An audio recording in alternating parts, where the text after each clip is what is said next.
वंदे मातरम दोस्तों, नमस्कार। मैं विवेक चौधरी आप सभी का स्वागत करता हूं कंपटीशन गुरु यूट्यूब चैनल पर। साथियों, 21 अगस्त की सुबह एक 19 साल का लड़का एक खबड़िया की पहाड़ी थी, उसके ऊपर जाता है। करीब 300 फीट ऊंची पहाड़ी थी और उसके किनारे पर जाकर के खड़ा हो जाता है। कुछ समय के बाद एक वीडियो बहुत तेजी से वायरल होता है, जिसमें वो लड़का और उसके माँ बाप उस खाई से नीचे गिर जाते हैं। जिसके बाद जब ये वीडियो तूल पकड़ता है, दुनिया भर में ये छा जाता है, तो इस लड़के को भर भर के गाली मिलना शुरू हो जाती है। सभी लोग इसको कोसना शुरू कर देते हैं और कहते हैं कि भगवान ऐसी औलाद किसी को ना दे। क्योंकि उसमें ऐसा बताया जा रहा था, उस जो वीडियो वायरल हो रही थी उसमें लिखा हुआ था कि एक आईफोन को पाने के चक्कर में, या उसके माँ बाप उसे आईफोन नहीं दिलवा रहे थे, जिसकी वजह से उसने आत्महत्या करने की सोची और जाकर के पहाड़ी के किनारे पर खड़ा हो गया और अपने माँ बाप की भी जान उसने ले ली। ये कहानी क्या है प्यारे दोस्तों, इस वीडियो को जब पूरा देखेंगे, जब ये वीडियो वायरल हुई उसमें जो चीजें लिखी थी, क्या वो सही थी या गलत थी, इस वीडियो में हम जानेंगे। क्योंकि मैं आपको पहले ही बता देता हूं कि शुरुआत में इस लड़के को आप भी कोस रहे होंगे, लेकिन जब आप इस पूरी कहानी को सुनेंगे तो आप गर्व करेंगे और कहेंगे कि शायद ऐसा लड़का दुनिया में सबके पास होना चाहिए, ऐसा पुत्र सभी के पास होना चाहिए। क्यों मैं ऐसा कह रहा हूं, तो इस वीडियो को पूरा देखिएगा, कहीं से भी स्किप मत कीजिएगा साथियों। जो लड़का आपको उस वीडियो में दिखाई दे रहा था, उस लड़के का नाम था कुणाल। कुणाल के पास ऑलरेडी पहले से फ़ोन था, और कोई फ़ोन नहीं, आईफ़ोन ही था, जिसने अपनी पढ़ाई करने के लिए सेकंड हैंड खरीदा था। तो ये कहानी फिर आईफ़ोन को लेकर तो नहीं थी, फिर क्या कहानी थी? इतना ही नहीं, मैं आपको बता दूँ कि कुणाल नीट की कोचिंग भी कर रहा था। और सुनिए अभी, जिस स्कूल से उसने 10th क्लास पास की, उस स्कूल के टॉप 12 स्टूडेंट में उसकी जो है वो पहचान थी। उसके स्कूल के बाहर एक बहुत बड़ा-सा बोर्ड है। उस बोर्ड में उसका फ़ोटो और उसका नाम है। 12वें स्थान पर था। पढ़ने में काफ़ी इंटेलिजेंट था और बचपन से उसका शौक चाहता था, उसकी इच्छा थी कि मैं डॉक्टर बनूँ। इसीलिए वो नीट की तैयारी कर रहा था। लेकिन असली कारण क्या था? असली वजह क्या थी? तो इसके लिए हमें थोड़ा समय पहले जाना पड़ेगा। थोड़ा बहुत नहीं, कई साल पहले जाना पड़ेगा। करीब 22 साल पहले जाना पड़ेगा। सच्चाई तभी समझ में आएगी। कुणाल के माँ-बाप की शादी करीब 22 साल पहले हुई थी। इन दोनों की लव मैरिज थी। अब इस लव मैरिज को जो कुणाल की माता थी, उनके घरवालों ने तो एक्सेप्ट कर लिया। लेकिन जो कुणाल के पिताजी हैं, उनके घरवालों ने उस शादी को नहीं माना और उन्होंने घर आने से भी मना कर दिया कि तुम शादी तो कर रहे हो, लेकिन इस महिला को लेकर के हमारे घर मत आना। तो इसके बाद में कुणाल के पिताजी और कुणाल के माताजी दोनों किराए के घर पर रहना शुरू कर देते हैं शहर में। सब कुछ ठीक-ठाक चल रहा था, ये सभी लोग अपना वहाँ रहना शुरू करते हैं। समय बीतता है, फिर कुणाल का जन्म होता है करीब शादी के 2-3 साल के बाद। जन्म के बाद से कुणाल को लेकर के इसके माँ-बाप बहुत चिंतित थे कि ये लड़का कैसे पढ़ेगा, कैसा निकलेगा आगे चल के, ये सोचते थे।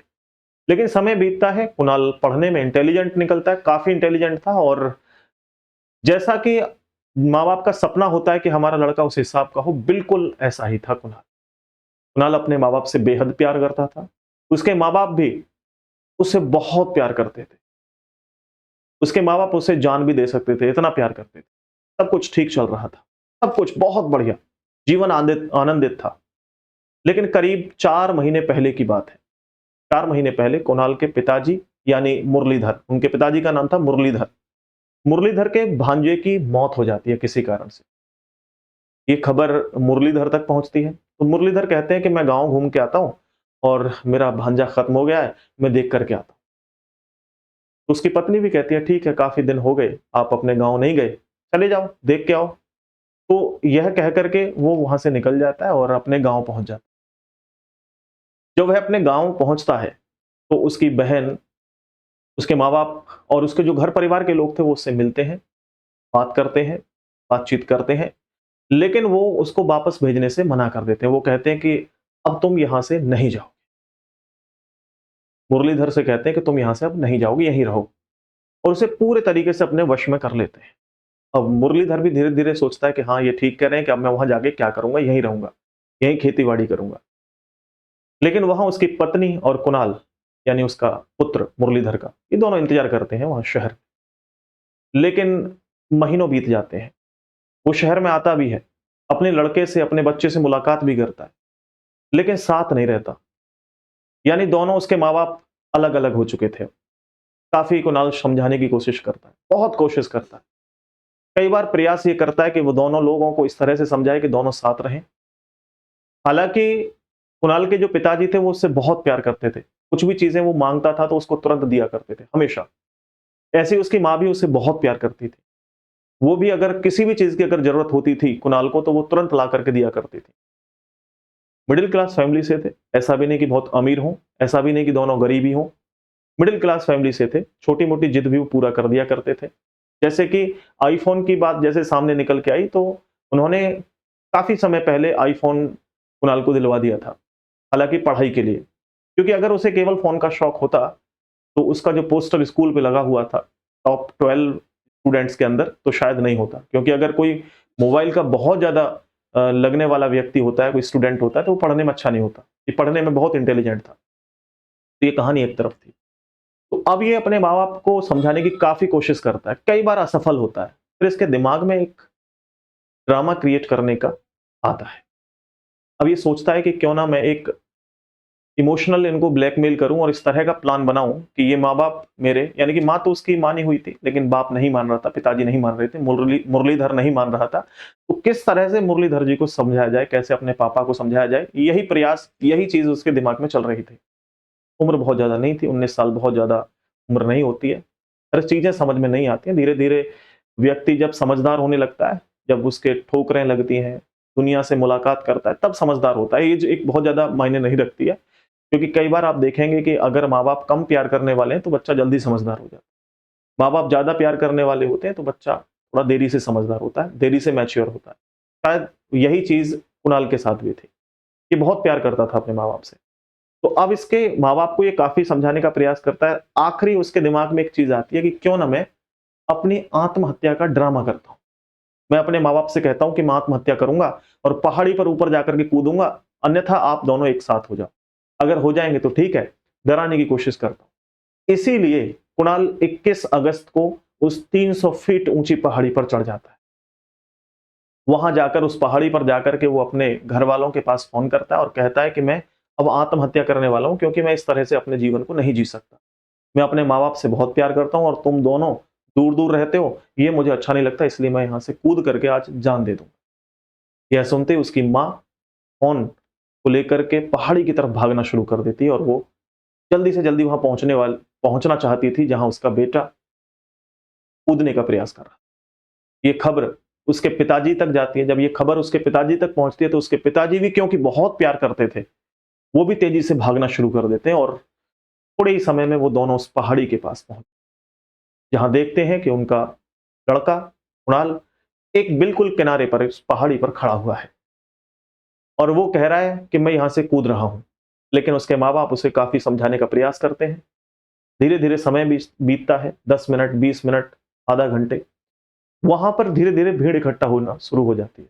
कुछ लोग अपने फ़ोन को निकालते हैं और फ़ोन से वीडियो बनाना शुरू कर देते हैं।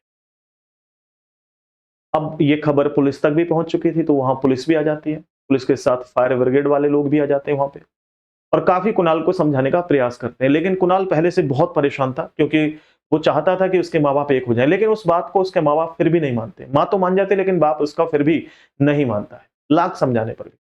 करीब समझाते-समझाते उसको 2 घंटे हो जाते हैं वहाँ, नहीं मानता। कुणाल से, क्योंकि उसके पिताजी बहुत प्यार करते थे, अब वो सोचते हैं यार क्या किया जाए ऐसा? तो वो देख रहे थे कि कुणाल जो है वो अपनी कभी माँ से बात कर रहा था, कभी पुलिस वालों से, कभी स्थानीय लोगों से बात कर रहा था। तो वो सोच रहे थे कि इसका ध्यान जैसे ही बटेगा, इधर-उधर ध्यान जाएगा, मैं तुरंत इसको पकड़ करके खींच लूँगा।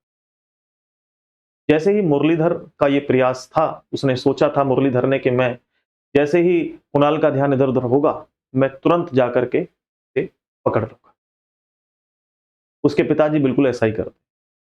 जैसे ही वो अपनी माँ से बात करने लगता है, उसके पिताजी तेजी से आते हैं और उसे पकड़ के खींचने का प्रयास करते हैं, क्योंकि कुणाल के पीछे कोई दीवार नहीं थी। उसका बैलेंस डगमगाता है और कुणाल नीचे की तरफ गिर जाता है। कुणाल के साथ, क्योंकि उसके पिताजी भी उसे पकड़े हुए थे, तो वो भी नीचे गिर जाते हैं।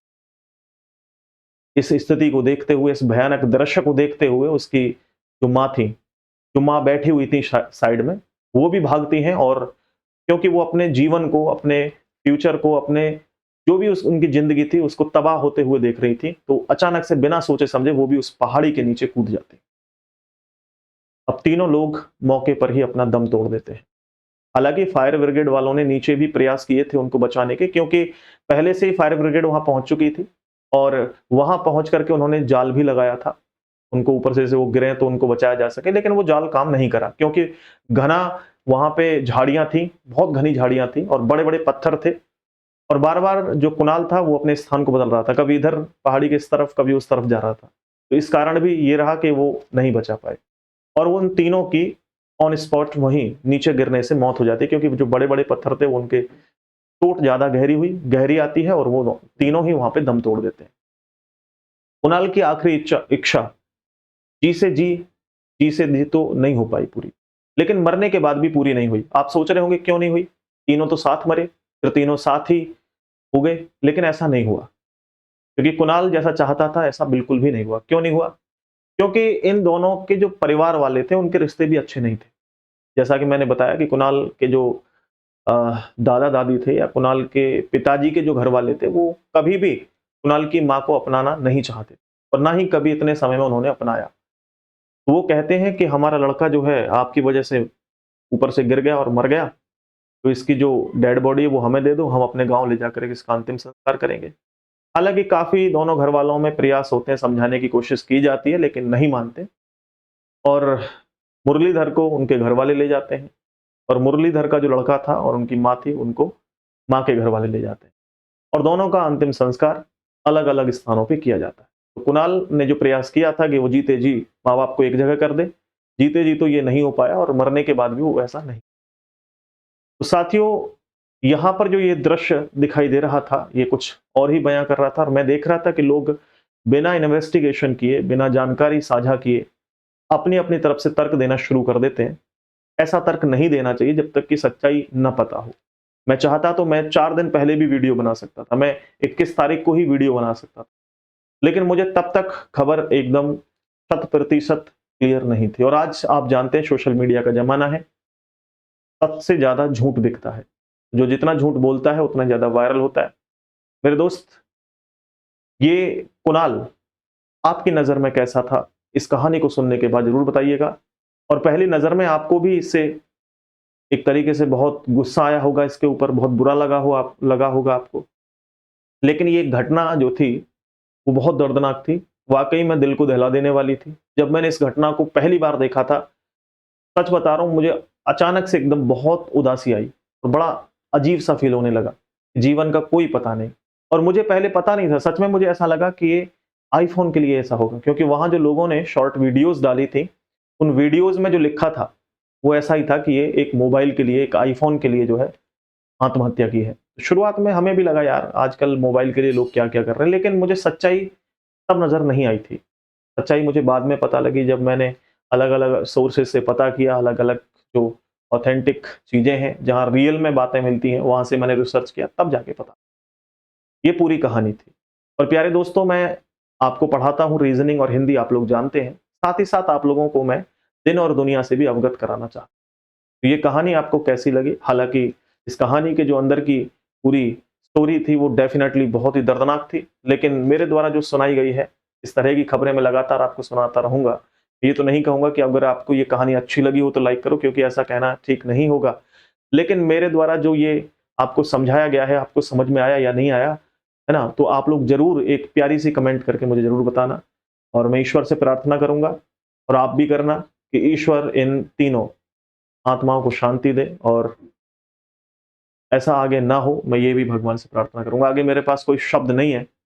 बहुत-बहुत धन्यवाद। नमस्कार। जय हिंद, जय भारत।